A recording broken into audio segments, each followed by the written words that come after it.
Hi, my name is Ben Missimer with Pearl River Eco Design, and today I'm here with my daughter Mia Missimer. Come here. Come here. It's all right. We got another camera going here. She's part of my film crew. She might be popping in here from time to time. But I'm here as an assist to her and her Phi Theta Kappa group, who's trying to convince their community college to install an edible foodscape for the college and the community that surrounds it. And today I just kind of wanted to give you a virtual tour.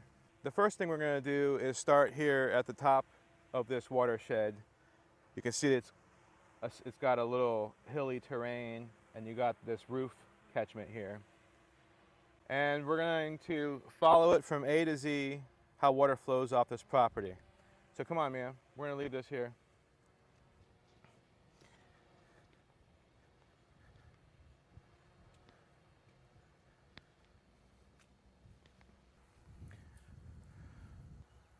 So we have this giant structure here with huge gutters and downspouts, and they come over here and fill up this little ditch.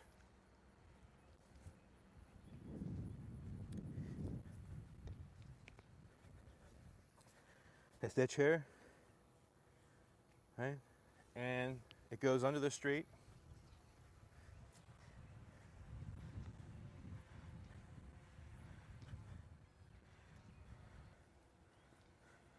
So we're traveling off the roof here, down the spouts, under the road, and onward.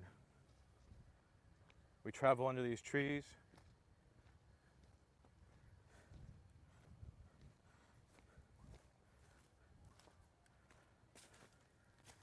You see? Goes under this bridge here.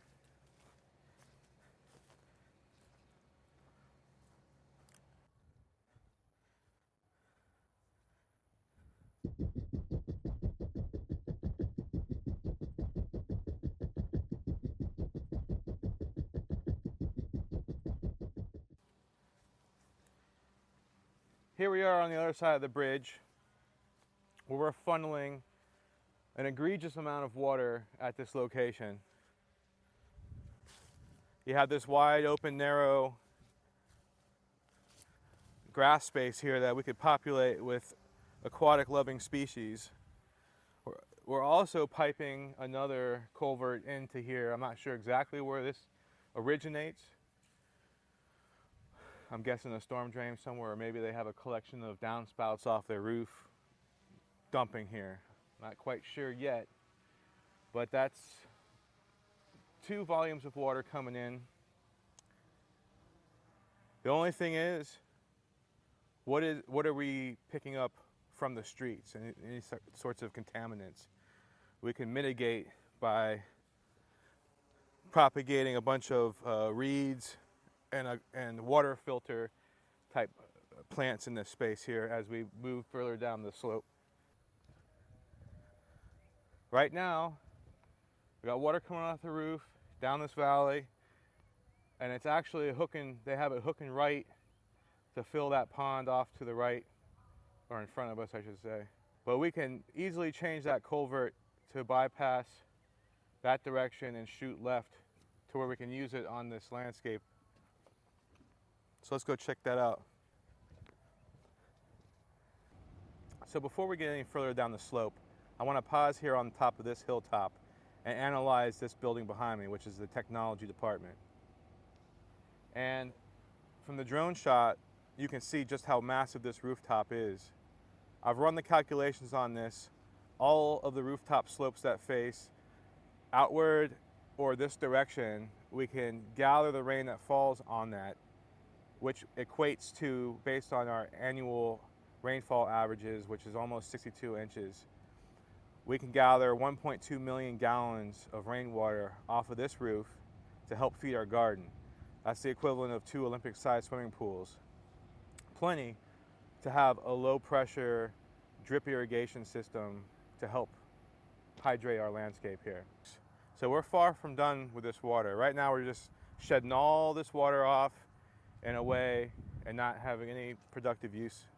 No ability for it to linger penetrate the ground, recharge aquifers, no ability to hydrate any trees or crops with it. It's just wasted. So we can change that easily with just a little switch and a little reroute of this culvert here. So that's an easy fix.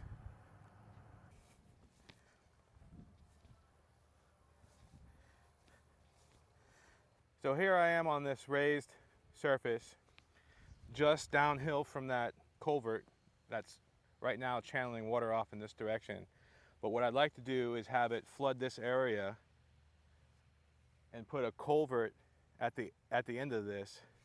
So this was going to be part of the water that's coming through this space, part of the riparian buffer that starts up there, so that you're going to have this whole chain of water cleaning before it gets to our food production system. Let's continue on downhill here. Okay. So this whole trough here seems to be part of a design for water retention. And we have an exit right here. So it's only going to get so full before it starts draining off here, which is perfect. It's exactly what we want to do. It's just, we just want to channel more water in this direction and keep it going across the turn here. So let's keep moving past this point.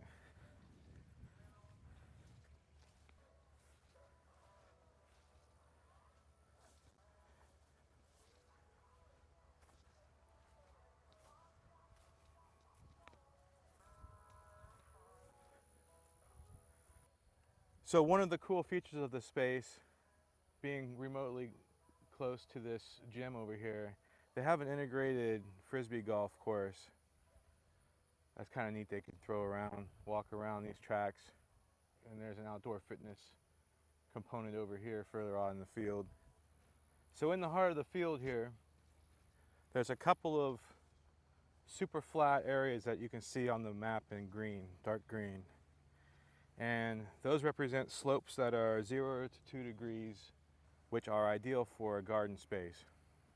So you'll find those in here, and there's a couple further down the field that are going to be in between the swales that would be ideal for just a nice long open area that you can throw the frisbee and chill out in.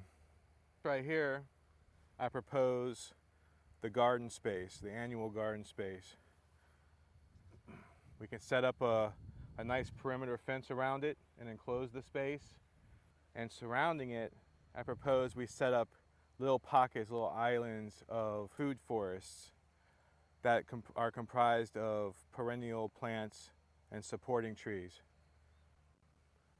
And we would just make little whimsical paths that cut through the hearts of each one of those islands.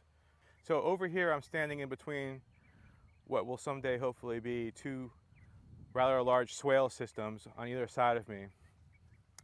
And as the water is cleaned and sent through all of the other areas that we've already gone over, it's going to fill this swale with water. And then what we could do is either have it overflow with a nice gentle spillway into the next one, or we can put a culvert pipe inside of the swale and have it go under this walkway and into the next swale.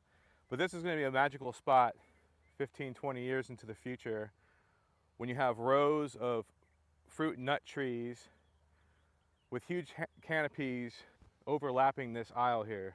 Be a pretty cool sight. Swing around, man, look at that pond. That's what you'd be shooting through the alley looking at. Yep. So let's come further down over here. So this swale is going to fill this swale, and then after this swale is full, it's going to overflow from a spillway over this little tiny hill and into the lowest point on this hilltop here. It's a nice little depression that we could form up a little dam wall and make a modest little pond. It doesn't have to be 10 feet deep. It could be just a couple of feet deep.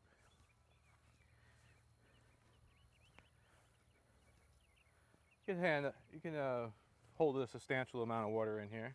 So just a small little dam wall here with a drain pipe sticking up, and when this fills, it overflows, goes under this sidewalk. And one last thing that we could do before we're finally done with the water is we can run it through a series of flow forms as it drains from this culvert into the pond, and that's going to super oxygenate the water, which will help enrich another food system that we could set up in this body of water here through aquaculture. So we've gone from the top of the system down to the bottom now. Hopefully that provides some clarity of interesting ways that we could passively use water instead of letting it just shed off of our landscapes. Provide opportunities for nature to drink and live in. Allow water to have the ability to seep into our groundwater systems and recharge our aquifers, and passively irrigate our food.